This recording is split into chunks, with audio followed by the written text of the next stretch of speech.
días.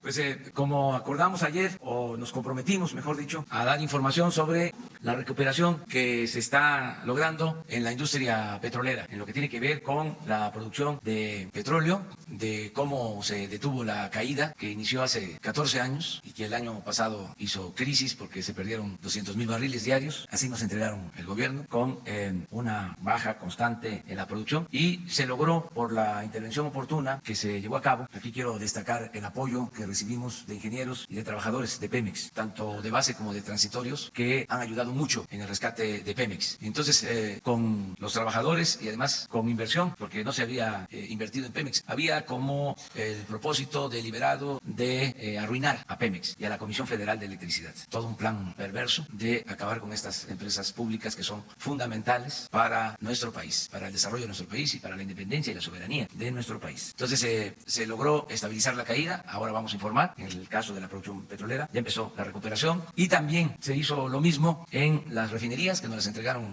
abandonadas por completo, paradas, muchas o varias de ellas paradas, con baja producción, y ya estamos también levantando la producción en las refinerías. Quiero hacer un reconocimiento tanto a la secretaria de Energía, Rocío Nale, como al director de Pemex, Octavio Romero López, dos servidores públicos de primer orden, de lo mejor que se tiene en estos momentos difíciles por los que estamos pasando, sobre todo por lo que ya vivimos al recibir Pemex en una situación deplorable. No hay que dejar de tomar en cuenta, no olvidar que engañaron los tecnócratas y los que se dedicaban al tráfico de influencias, los que se sentían dueños de México, sus voceros, sus expertos, engañaron diciendo de que la reforma energética era la panacea, que si se aprobaba íbamos a estar mucho mejor, produciendo más petróleo. Para estas alturas íbamos a estar produciendo 3 millones de barriles diarios. Ahí están los documentos, hasta en los considerandos de la ley que se propuso, y resultó que nos dejaron 1.700.000 barriles diarios, y en caída libre, en picada, y no han dicho ni media palabra sobre ese despropósito, sobre ese engaño. Entregaron los contratos a particulares, y apenas una empresa extranjera, de los 107 contratos, está produciendo una cantidad, por cierto, marginal, muy limitada de producción de crudo. De los 107 contratos, si no se hubiese intervenido con presupuesto, con inversión pública, imagínense cómo estaríamos. La crisis tan tremenda, económica y financiera, muy irresponsable lo que hicieron. Entonces, afortunadamente, ya este asunto se está atendiendo y está saliendo bien. Hemos tenido suerte porque se está encontrando petróleo, es decir, hay nuevos descubrimientos. Los campos que se están trabajando están resultando muy productivos, estamos invirtiendo bien. Antes, no se olvide, la poca inversión pública la destinaban a explorar y a perforar en el norte y en aguas profundas, donde no hay petróleo, donde cuesta mucho más sacar el petróleo. Estaban dejando de reserva para cuando terminaran de privatizar toda la zona petrolera, pues de los campos del sureste, campos en tierra y en aguas someras donde está el petróleo. Entonces lo que hicimos fue invertir ahí, y por eso es exitosa la estrategia. Pero desde luego que ellos sabían dónde estaba el petróleo, pero no les importaba producir petróleo para beneficio de Pemex. Ellos se dedicaron durante mucho tiempo a exprimir a Pemex mediante el cobro por contratos que se otorgaban sin beneficios para la hacienda pública. No hay que olvidar que entregaron toda la cuenca de Burgos para la explotación y producción de gas, con el engaño también de que iba a aumentar la producción de gas en Burgos. Entregaron un contrato jugosísimo a la empresa española Repsol. No hubo más producción de gas, pero se llevaron miles de millones de pesos en esos contratos. Buen negocio para las empresas, mal negocio para la nación. Entonces, eso ya no se permite, y afortunadamente la nueva estrategia nos está permitiendo rescatar a Pemex, que va a convertirse en poco tiempo en la palanca del desarrollo nacional. Estamos invirtiendo ahora en Pemex para aumentar la producción, que tengamos materia prima y poder elaborar las gasolinas en el país, no comprarlas en el extranjero, y con esos excedentes que nos dé Pemex para mediados del gobierno vamos a tener recursos para apoyar sobre todo el campo. Vamos a sembrar el petróleo, vamos a utilizar los excedentes de Pemex para impulsar la actividad productiva en el campo y lograr también la autosuficiencia alimentaria. Esa es la estrategia que tenemos ya definida. Bueno, vamos a que Octavio Romero López nos informe, y luego Rocío Nale sobre este tema. Con su permiso, señor presidente,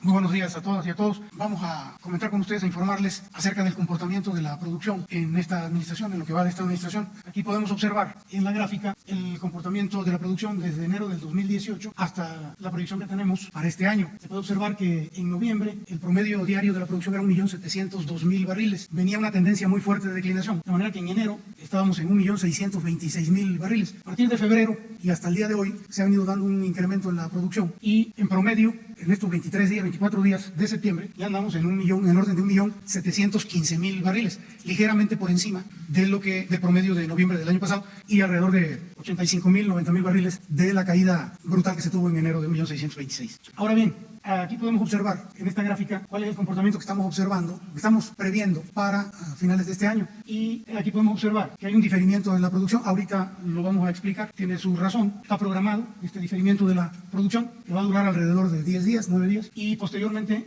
el pronóstico es un incremento hasta llegar a diciembre con un promedio estimado de 1.778.000 barriles diarios en el mes de diciembre. Estamos previendo que para finales de diciembre, los últimos días de diciembre, estemos por arriba de 1.800.000 barriles y con esa producción iniciar lo que sería el próximo año, el 2020. Entonces, bueno, este es el comportamiento. Se detuvo, como decía el señor presidente, la caída, se estabilizó y hay un ligero repunte en estos días ya. La que sigue, por favor. Estos son pozos de los campos nuevos que van a ir entrando a partir de esta semana y hasta fines de este año y lo que nos va a lograr el incremento de la producción de la que hablábamos hace un momento. A fines de septiembre es probable que ya en fines de esta semana entre un pozo del campo Chiquín, el pozo Chiquín 22. En octubre entra el Civix 1, es un pozo del campo Civix. En noviembre entra otro pozo de Civix, otro de un campo que se llama Valeriana, otro de un campo que se llama Quesqui, en Tabasco. En diciembre estamos esperando que vayan a entrar varios pozos de varios campos, Chejeval, Civix, Manic, Quesqui, y entran pozos nuevos de Izachi. Entra 1, 2, 3, 4, 5 van a entrar de Izachi en diciembre, que es el pozo, es el campo más importante de los 22 campos que se están desarrollando este año. Es un campo gigante, Izachi. Entra Yaxché, entra Chec, Chili, y Tetl, Hawk y Tracame, ya estos sobre los últimos días de diciembre, si no es que los últimos días de diciembre. Entonces, estos son lo que tenemos pronosticado, tenemos previsto que van a entrar de aquí a fin de año y por eso estamos hablando de este incremento de la producción. La que sigue, por favor. Ahora me voy a referir a lo que les decía del diferimiento de la producción. Eso que se veía en la gráfica como un descenso de la producción se deriva de un libramiento que se va a hacer en estos días. Comienza el día 1 de octubre. Una libranza es una suspensión de las operaciones en instalaciones de producción para hacer actividades preventivas o correctivas. A partir del 1 de octubre tenemos programado un mantenimiento en el buquetanque Yuncanap, que se llama en español es el Señor de los Cielos, Tusmaya, lo cual implica un paro de 7 días y medio. Y esto nos trae un diferimiento de producción de 661.000 barriles en estos 7.5 días. También, aprovechando que se va a hacer este mantenimiento, se va a hacer una libranza en dos plataformas, la CAL C7 y la C8, también para un mantenimiento correctivo. Y esto nos va a implicar, esto va a tardar un poquito más, 2 días más, y el diferimiento va a ser del orden de 356.000 barriles de aceite. Entonces, en suma, van a ser más de 1 millón de barriles. Si nosotros promediamos ese más de 1 millón de barriles entre los días del mes, vamos a tener un diferimiento promedio diario de 32.000, casi 33.000 barriles. Pero en los primeros 8 o 10 días no van a ser 33.000, se va a ver muchísimo más. Aquí estamos hablando del promedio. Por eso, en la gráfica, en el pronóstico de producción del próximo mes de octubre, se está planteando una producción promedio de 1.700.000 barriles. Este mes lo vamos a cerrar como con unos 715. Con este diferimiento de 32.000, estimamos que el próximo mes va a ser de 1.700.000. Si no tuviéramos el libramiento, estaríamos seguramente en 1.730.000. O sea, habría un incremento, pero el libramiento pues, nos afecta de esa manera. Y queríamos informarles para que tengan claro por qué en los primeros días de octubre va a aparentar una caída en la producción, que no es tal, es simplemente un diferimiento. La que sigue, por favor. También queríamos comentar con ustedes algo que es bien importante y que tiene que ver con las reservas. Este año, 2019, por primera vez en los últimos 15 años vamos a tener un incremento en las reservas 2P y 1P. Esto es producto, como lo decía el presidente, de la actividad exploratoria que hemos tenido y de la buena suerte. Hemos tenido suerte y hemos tenido buenos descubrimientos, de manera tal que en relación a la reserva 2P va a haber un incremento estimado para fines de este año de 2.000 millones de barriles. Hoy ya tenemos prácticamente confirmados 1.600 millones de barriles en 2P y en 1P un incremento a finales del año en 200 millones de barriles. Esto es muy importante porque, como decía hace un momento, no se había dado este incremento de reservas en los últimos 15 años. Es decir, nos veníamos comiendo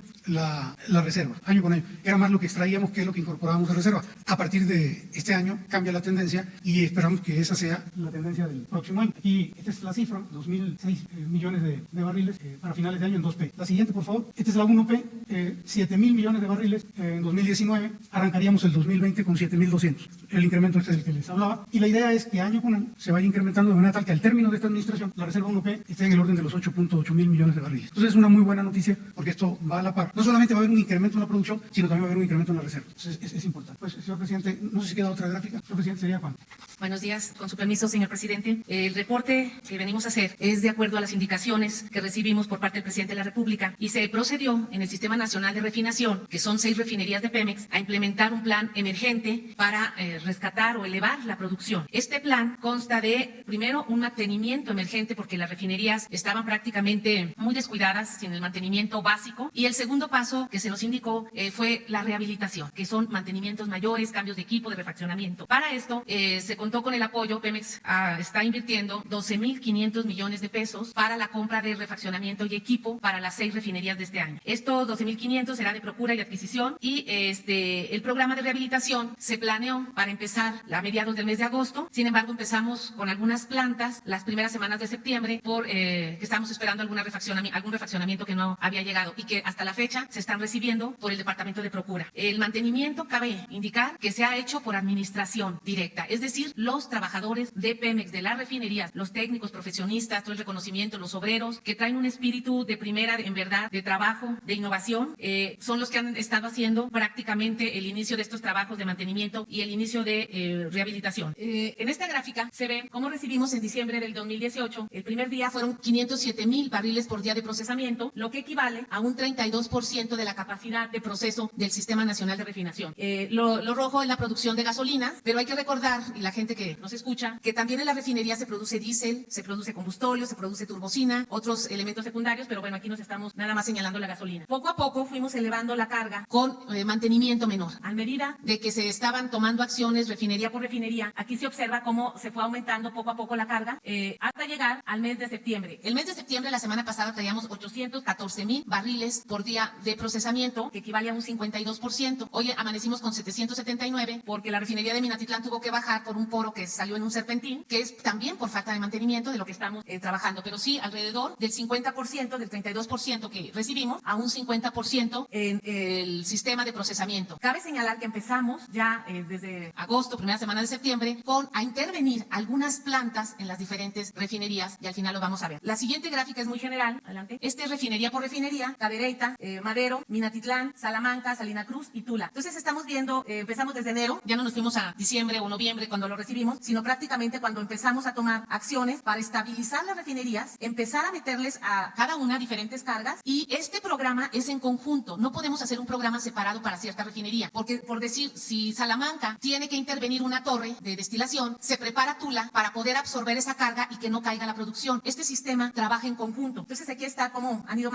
procesándose, y vemos cómo ya al final de agosto empezamos a elevar carga, a pesar de que ya se empezó a intervenir algunas plantas. Esto es porque todo estos meses de preparación, de mantenimiento menor, nos sirvió para que las plantas pudieran aguantar, meterle más carga. Se han hecho trabajos, por ejemplo, ahorita vamos a ver unas fotografías donde, por ejemplo, en Salamanca se llaman platos, son unos platos muy grandes de acero inoxidable, de diseño, que salen muy mal en las rehabilitaciones, y que ahora los trabajadores en el taller de Salamanca hicieron los platos. No los fuimos a comprar con el tecnólogo, los hicieron ahí. Por ejemplo, Cadereyta, es de reconocerle, hay unas tinas que se llaman tinas de vapor, que estaban completamente chatarrizadas para poder aflojar el hidrocarburo y los intercambiadores de calor. Las rehabilitaron en menos de 2 meses, hoy están como nuevas, y eso son horas hombre que se ahorra uno muchísimo y muchísimo dinero. Todas las refinerías tienen muchos intercambiadores y se está atendiendo todos esos equipos que los tenían abandonados. Entonces esto es en general cómo vamos trabajando y cómo nos estamos preparando para cerrar en diciembre, tal como le habíamos proyectado al presidente, con carga de 900,000 barriles por día. Esperamos cerrar el mes de diciembre, o si se puede más, pues más. Y el próximo año, el 2020, viene la segunda etapa de la rehabilitación, donde tendremos que llegar al diseño de las refinerías. Si me permite, señor presidente, pasar un video muy breve para que vean el trabajo y el esfuerzo que han hecho los técnicos y los operarios de Petróleos Mexicanos.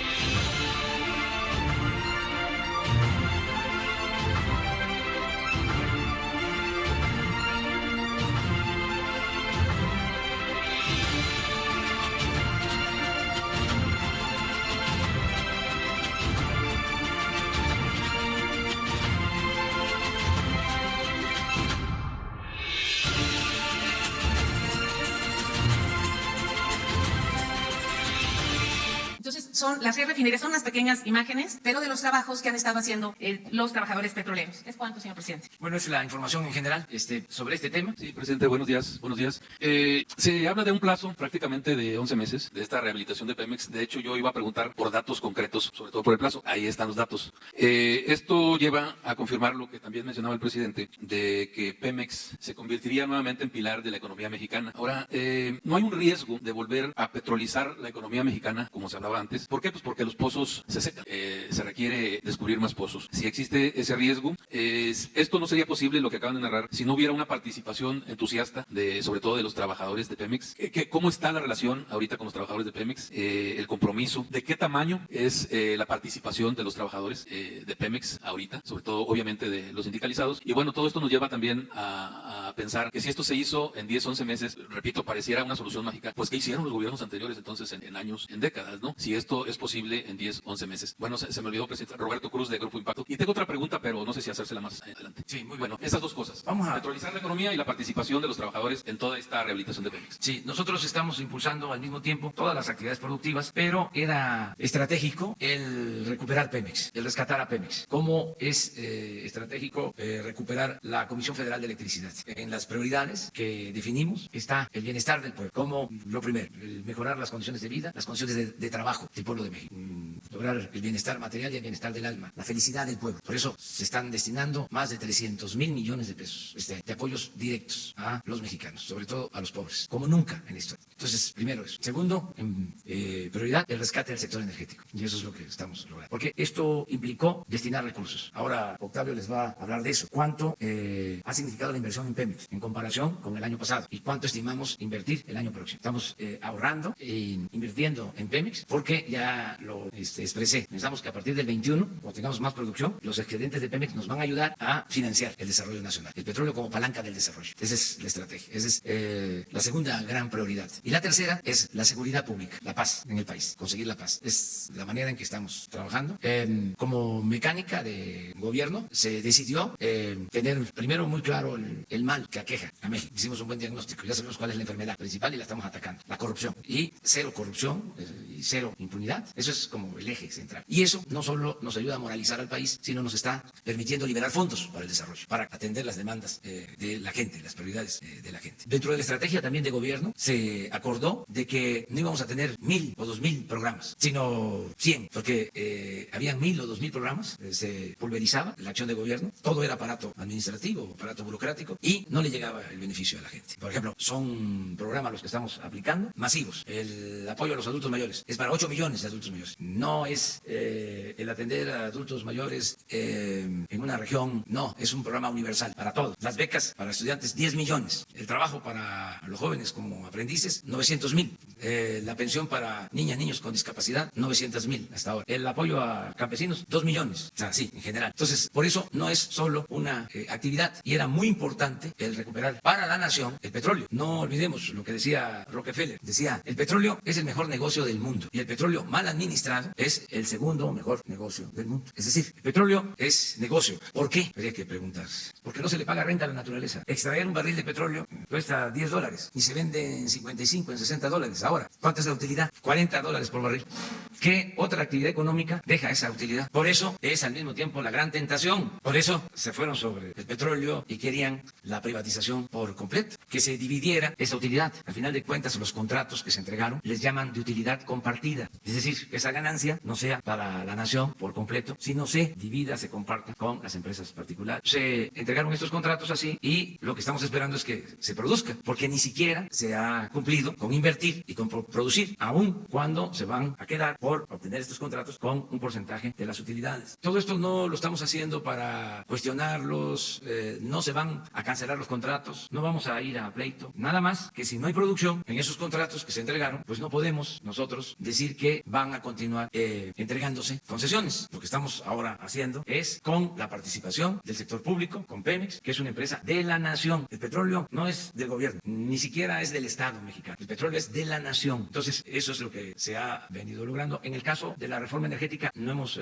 decidido y hay el compromiso de que no vamos a modificar los términos porque afortunadamente se cuenta con el 80% del potencial petrolero. No les alcanzó el tiempo para entregar toda el área petrolera de México. Cuando hablamos de los contratos estamos hablando del 20% del potencial petrolero y lo que aquí se está demostrando es de que si una empresa pública es manejada con honestidad y con eficiencia, rinde y la utilidad es para la nación, es para todos. Entonces eso es un poco lo de tu pregunta.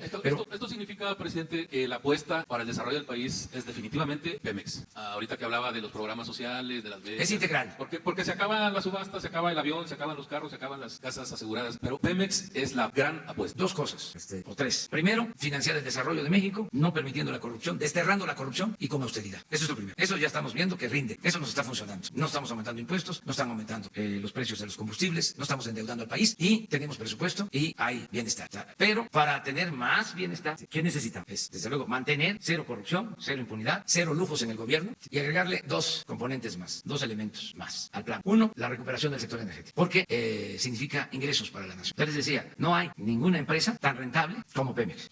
Incluso es de las empresas, aún cuando quisieron acabarla y se esmeraron en lograrlo, se empeñaron en eso, sigue siendo a nivel mundial de las empresas más rentables. Y va a ser mucho más. Entonces, es el sector energético, el complemento. Y lo otro que nos va a permitir desarrollar más al país y convertir a México en una potencia con dimensión social. Que se logre más crecimiento económico. Porque al tener más crecimiento económico, pues es empleos, es bienestar, son finanzas públicas más fuertes, son más ingresos, más recaudación. ¿Cómo conseguir esto del crecimiento económico? Lo que estamos haciendo, apoyo a la economía popular, apoyo a proyectos productivos estratégicos, fomento a la inversión privada, el que se logre el acuerdo en Estados Unidos y en Canadá para la aprobación del tratado comercial, el que siga llegando inversión extranjera. Nos ayuda mucho también el que se sigan incrementando los volúmenes de remesas, lo que envían nuestros paisanos, que está creciendo mucho, lo que envían a sus familiares, 35,000 millones de dólares al año en promedio. El pronóstico es que este año y el próximo va a crecer las remesas como nunca en la historia. Está creciendo como nunca también la inversión extranjera y el comercio exterior. Entonces todo esto tiene que significar crecimiento económico y así no vamos a depender solo del petróleo, sino de toda la actividad económica. ¿Cómo está la relación empresa-trabajadores? La relación es buena porque se logró el aumento en el salario mínimo y esto tuvo un impacto para aumentar los salarios en general. Este año, lo que les comentaba, este año los inscritos en el Seguro Social en promedio están recibiendo 11,500 pesos mensuales. Salario promedio es también el más alto que se había registrado. Y yo espero que esto siga mejorando, siga fortaleciéndose el salario. También hacerlo de manera gradual, poco a poco, pero siempre recuperando lo que perdió el salario en todo el periodo neoliberal. O sea, ya nunca más aumentos de salario por abajo de la inflación, como sucedió en varios años de los 36 del periodo neoliberal. Entonces, desde luego, no podemos de la noche a la mañana recuperar todo lo perdido. Es un proceso gradual, paulatino, porque necesitamos mantener las empresas, mantener las fuentes de trabajo. Pero sí va a seguir mejorando el salario. Muy bien. Miguel. Disculpe usted, señor presidente, no quiero ser aguafiestas ni juzgado así, pero en 1980, cuando el ingeniero Jorge Díaz Serrano llegó a México y la producción petrolera lo hizo el quinto productor mundial, el cuarto quinto productor mundial y un abastecedor seguro, el jefe Staki Yamani, famosísimo en aquella época, lo reconocía y México era un proveedor seguro de petróleo. En 1980, Giscard d'Estaing en Francia, Schmidt en Alemania, una gira Francia, Alemania, Suecia, Canadá, el petróleo en junio de 1980 nos hacía de Oilers, los petroleros del mundo. Y éramos recibidos con fanfarrias y la alfombra roja el presidente López Portillo y el propio Jorge Díaz Serrano y todo el gabinete. En fin, un año después, exactamente un año después, el 6 de junio de 1981, Jorge Díaz Serrano sale de la dirección de petróleos porque bajó el petróleo y el mundo le dijo, bueno, está bajando el petróleo, tienes que bajarme los precios, sigo comprando a ti. Hubo miembros del gabinete de don José que le dijeron, no, esto es imposible y se llegó a firmar. El que no nos compre el petróleo hoy, no lo volveremos a vender a nada. Y el mercado decidió cómo prever, señor presidente, que todo esto, que entonces, junto con el petróleo, la prioridad del presidente López Portillo, los energéticos, era el sistema alimentario mexicano, alimentar al país. Y puso en manos, en la suerte del petróleo, el futuro de la nación. Y ese precio, ese futuro, parecía rozagante, promisorio, maravilloso, se iba a administrar la abundancia. Y cataplum, un año después exactamente, el petróleo descendió bruscamente de precio y todo ese sueño y toda esa promoción y toda esa oferta de que nos iba a ir muy bien, se desvaneció totalmente. Simultáneamente, nuestros técnicos, con todo el Instituto Mexicano del Petróleo que había entonces, y esto rima con la ciencia y la tecnología y el CONACYT, se cerró o no han producido o no produjeron a los técnicos que esa gran riqueza requiere una mejor preparación, como Statoil en Noruega, que hemos estado también allá. Y un gran mexicano de apellido de la Madrid dirigía Statoil, era un prominente mexicano de Tampico, Tamaulipas, el que estaba en Statoil en Noruega. Bien, hoy día se cortan planes para la ciencia y la tecnología. Dice Ruy Pérez Tamayo, ese eminente científico mexicano, que en las grandes crisis es lo que se debe actuar al revés, meterle más a la ciencia, invertir más en educación y en la tecnología. ¿Cómo prever entonces, cómo prepararnos, cómo pone usted un escudo a todo este magnífico plan? ¿Quién podría oponerse o criticarlo o poner limitantes de bienestar para 120 millones de mexicanos, el progreso de la nación, prever una caída, un tropezón contra nos costaría comedia. No quiero ser aguafiestas, pero como también se puede ver el anverso y el reverso de la medalla. Gracias por su respuesta, señor presidente. No, muy bueno tu planteamiento. Mira, nada más hay situaciones distintas. Para empezar, en aquel entonces los precios del petróleo estaban altos. No es el caso de ahora. Los precios están pues a la mitad de lo que costaba el petróleo durante el gobierno de Fox y de Calderón. Ellos tuvieron la suerte de contar con los precios más altos del petróleo en toda la historia, $100 por barril promedio. Entró muchísimo dinero que se desperdició, para decirlo de manera benévola. En efecto, cuando López Portillos y cuando el ingeniero Díaz Serrano se hablaba de que nos preparáramos para administrar la abundancia, y se apostó solo al petróleo, se caen los precios y se genera la crisis, o se precipita la crisis que ya se venía padeciendo.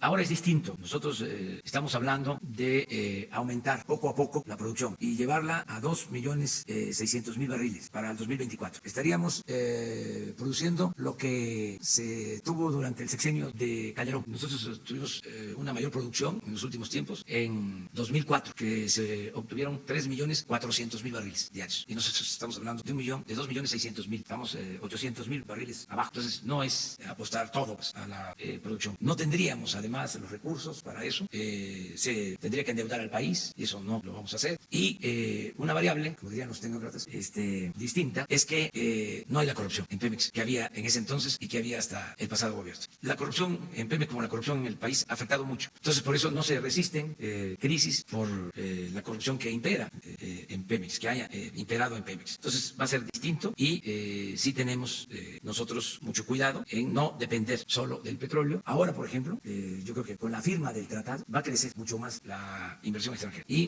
va a haber más desarrollo de la industria manufacturera, mucho más desarrollo, tanto para el mercado interno como para la exportación. Se están dando condiciones favorables, no solo en el caso del petróleo. Es más, en el caso del petróleo hay hasta nubarrones en lo internacional. En lo que tiene que ver con el comercio exterior, para el caso de México hay condiciones favorables. Por eso nos importa mucho el que se apruebe el tratado, porque le conviene a México y le conviene a Estados Unidos y le conviene a Canadá. Pero sí estamos tomando en cuenta eso. Y el modelo mejor, el más racional, precavido, responsable en cuanto a la explotación petrolera, es el de Noruega. Ellos, por ejemplo, tienen que dejar de sus ingresos petroleros recursos para un fondo que le corresponde a las nuevas generaciones. O sea, nosotros vamos a utilizar el petróleo para la actividad productiva. Se va a sembrar el petróleo, a eso me refiero. Esa es la idea, pensando en las nuevas generaciones, y se van a utilizar recursos también para energías alternativas. Necesitamos también avanzar. En el terreno tecnológico, yo respeto mucho, ¿no?, las opiniones de los científicos, de los críticos acerca de nuestra política, pero esto que estamos haciendo, por ejemplo, es reactivar el Instituto Mexicano del Petróleo.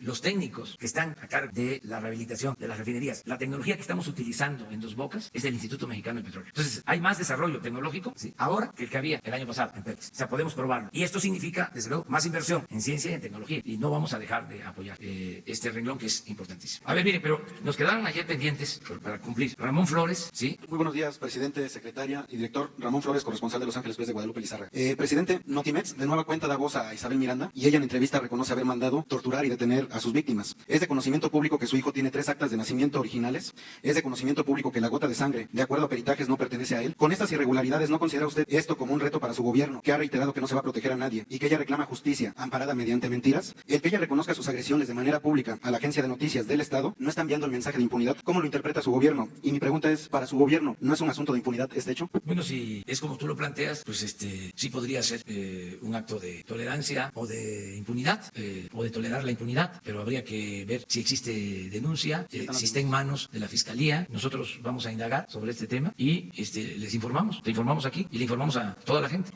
La situación legal. Así es. Señor presidente, el 29 de abril de este año, cuando se presentó al padre biológico de Hugo Alberto en el Senado de la República, junto con la senadora Nestora Salgado, Isabel Miranda dijo a los medios que usted protegía a secuestradores y delincuentes. Ella manipuló las cifras de secuestro de su gobierno y dijo que este delito estaba al alza. ¿Por qué ahora en Notimex lo adula y dice confiar en usted? Gracias. Pues yo no me meto en eso.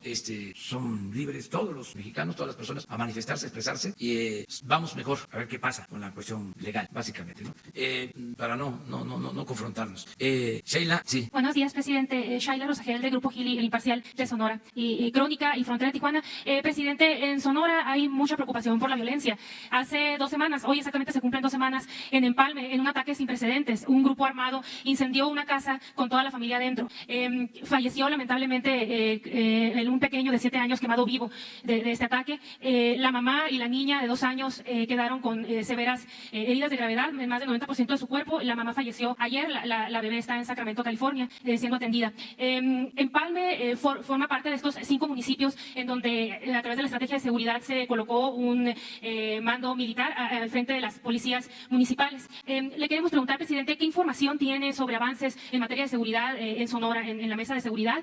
Y se comentó también en la reunión que hubo en Guaymas que se tenían detectadas a las bandas que operan en la región. Entonces, ¿qué se está haciendo para que estas bandas dejen de cometer estos crímenes? Y sobre todo, presidente, pues también, ¿qué puede hacer el Estado para combatir este nivel de violencia y deshumanización que se está viviendo pues ahorita en el norte, en Sonora, que lleva pues a estos grupos armados a quemar vivos a niños, como ocurrió? Lamentablemente por estos hechos, hasta por el luto, se suspendió el grito en Empalme y pues la sociedad sonorense está bastante afectada y dolida por este hecho. Vamos a pedirle al secretario de Seguridad Pública que venga y que informe sobre la situación en Sonora de seguridad, cómo estamos, ¿sí? Y qué se está haciendo, como tú lo planteas, para frenar esta ola de violencia, ¿no?, en Sonora. Vamos a pedirle que informe. Yo en lo general te digo que todos los días estamos atendiendo este problema. Acabo de hablar de que es una prioridad la seguridad. Nos estamos dedicando de tiempo completo a eso,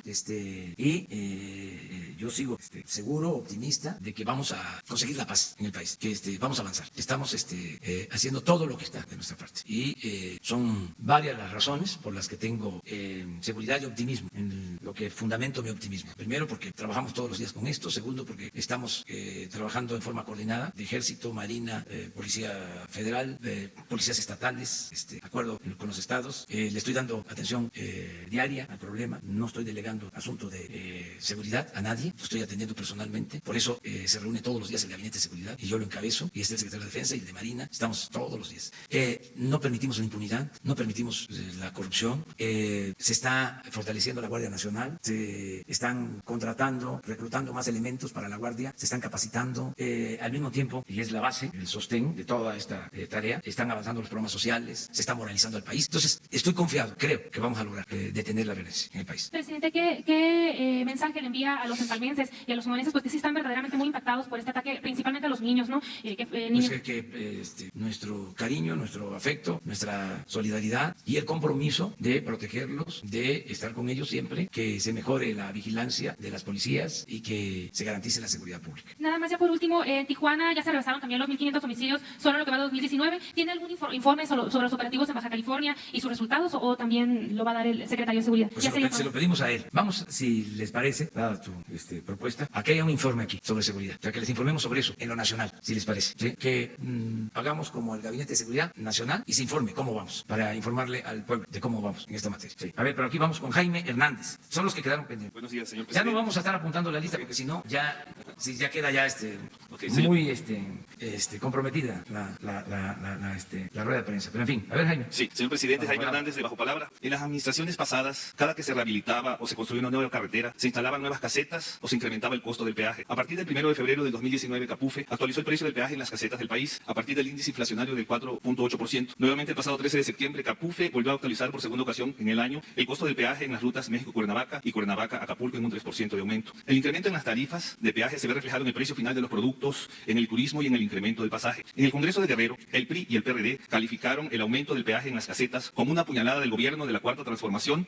al sector turístico. También pidieron a Capufe y Fonavin que se baje el costo de la autopista del Sol para estimular el turismo. Señor presidente, ¿cuál es el plan de su gobierno para estabilizar el costo del peaje en las casetas de las rutas turísticas del país? Y también saber si se tiene considerado bajar el costo de la autopista del Sol, una de las más caras y que siempre está en reparación, con el fin de estimular el turismo en ese destino de playa. Sí, mire, yo me enteré del aumento del precio de las carreteras de cuota, el aumento en la tarifa hace como una semana, y se llevó a cabo este aumento hace como 3 semanas, según me dicen. Me enteré porque pasé por una caseta y me dijeron eso. Se quejaron conmigo de que había aumentado 2 pesos en la caseta. No voy a decir cuál porque no quiero que vayan a tomar represalias con los cobradores. Pero bueno, que habían aumentado 2 pesos. Y le dije, déjame ver, voy a investigar de qué se trata, porque sí me sorprendió lo del aumento. Y luego pedí información y la información que tengo es que aumentó la tarifa de conformidad con la inflación. Es decir, que eso fue lo que hicieron. Aumentar, en el caso de Capufe, la tarifa de acuerdo a la inflación. Si el aumento es mayor a la inflación, entonces se tiene que corregir. ¿Por qué sí es un aumento de acuerdo a la inflación, porque si no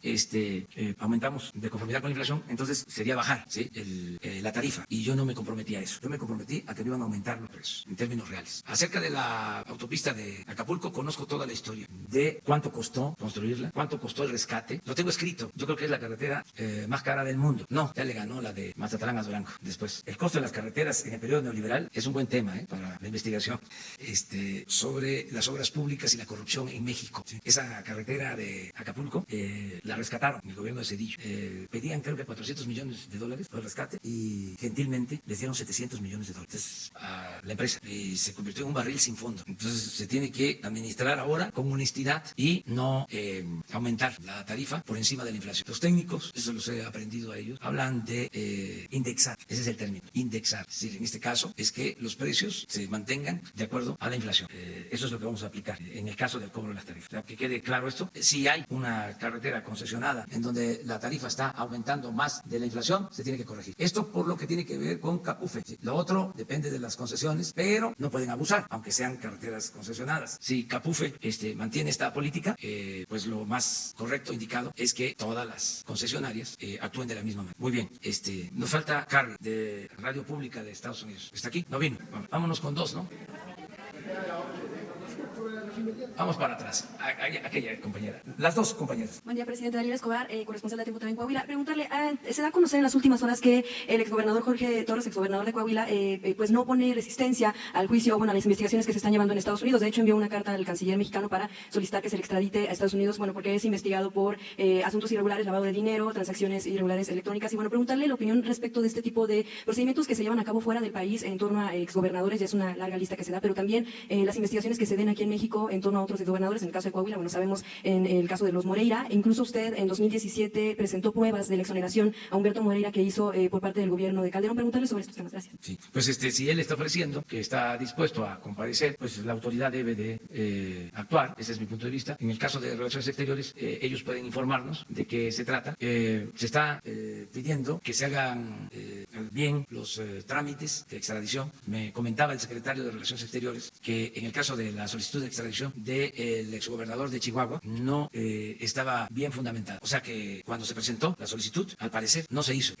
adecuadamente, o sea, de conformidad con lo que establece la norma, y que eso estaba ocasionando el que no se procediera. No sabemos, pero lo informo, no sé exactamente, pero mañana lo informamos porque le vamos a pedir a Marcelo Ebrard que nos informe sobre este tema. También, bueno, lo de el exgobernador de Coahuila, Moreira, o sea, yo lo denuncié en su momento porque hay mucha politiquería en todos estos casos, por cuestiones electorales o por diferencias políticas, y debemos de alejarnos de eso. Tenemos que ver las cosas con profesionalismo, con objetividad, con apego a la verdad, ¿no? En aquel entonces se hablaba mucho de que había cometido ilícitos el gobernador de Coahuila, Humberto Moreira, y lo acusaban de un partido. Un partido tenía una campaña contra él, claro, también con los periódicos, no con todos, pero de repente nos enteramos de que antes de que terminara el gobierno de ese partido, que estaba pidiendo que se castigara a Moreira, la Procuraduría emite un escrito para exonerar de todos los delitos al exgobernador Moreira. Entonces era toda una farsa. O sea, por un lado, públicamente diciendo Moreira corrupto y debe de ir a la cárcel. Cuando por cochupos, enjuagues, arreglos que se hacían, porque eran especialistas en arreglarse, se ponían de acuerdo, se exonera a el exgobernador Moreira. Y se hace la exoneración cuando ya era presidente electo el licenciado Enrique Peña Nieto. Y estaba por salir el licenciado Felipe Calderón. O sea, entonces ya eso no debe de seguir pasando.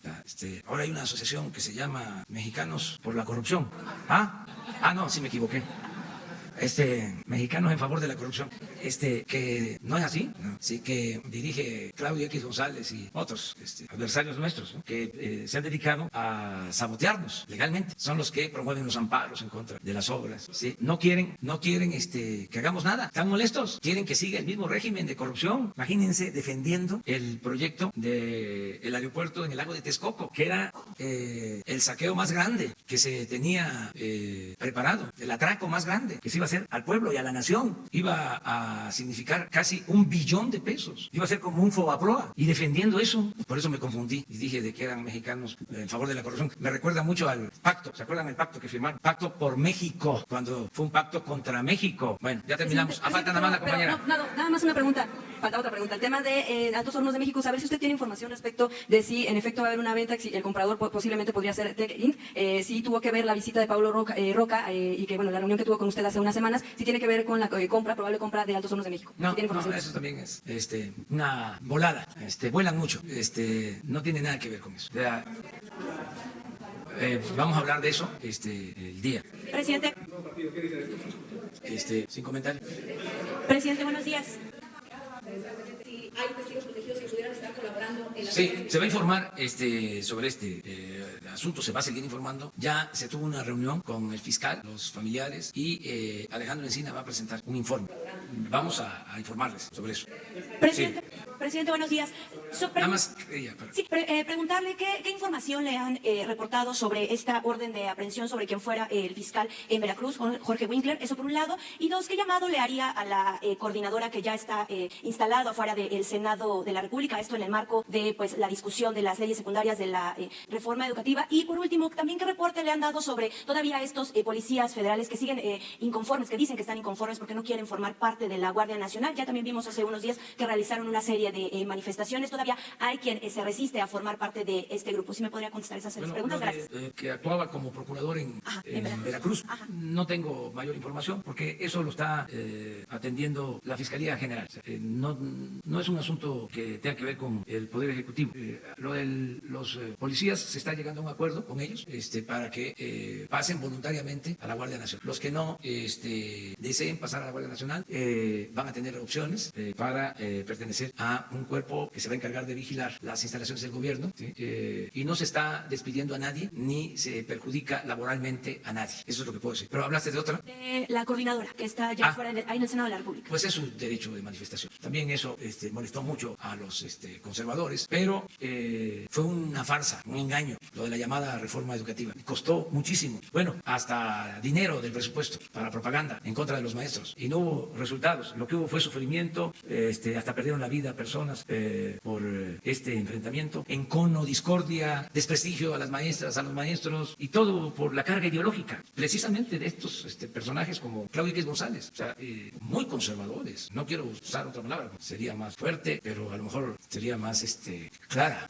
Me autolimito, pero sí se molestaron mucho por eso, por algo que no beneficiaba en nada a la educación, al contrario, todo por el afán privatizador. Ya deben de irse acostumbrando de que nosotros no vamos a aplicar la misma política neoliberal. Ya estamos en el tiempo o en la etapa post-neoliberal. Ya quedó atrás esa política antipopular, entreguista, de corrupción, de injusticias, de privilegios, que significó una vergüenza para todos. La fama de México era de violencia y de corrupción, y es lo que tenemos que ir atendiendo, que vaya cambiando esa imagen. Entonces, ¿cómo vamos a seguir con lo mismo? Tenemos que cambiar. Ya no está permitido robar, ya no se pueden hacer jugosos negocios al amparo del poder público. Estaban acostumbrados a mandar, a no pagar impuestos, y todavía se situaban como jueces, suponiendo que se llamara organismo Mexicanos contra la Corrupción. Le preguntaría, ¿qué hicieron si la corrupción estaba legalizada en la época en que ellos simulaban que combatían la corrupción? ¿Por qué no dijeron nada de que Salinas en 1994 modificó el Código Penal para que la corrupción no fuese delito grave? ¿No lo sabían ellos? ¿Cómo fue que crearon una asociación civil llamada Mexicanos contra la Corrupción? Sí, nunca dijeron nada, nunca. Me gustaría que me replicaran de que la corrupción estaba legalizada porque no era delito grave. Ya basta de simulación. O sea, no se puede así. Y ese es un distintivo del conservadurismo. Son muy corruptos, pero además de corruptos, hipócritas. Ya, nos vemos. Adiós, adiós.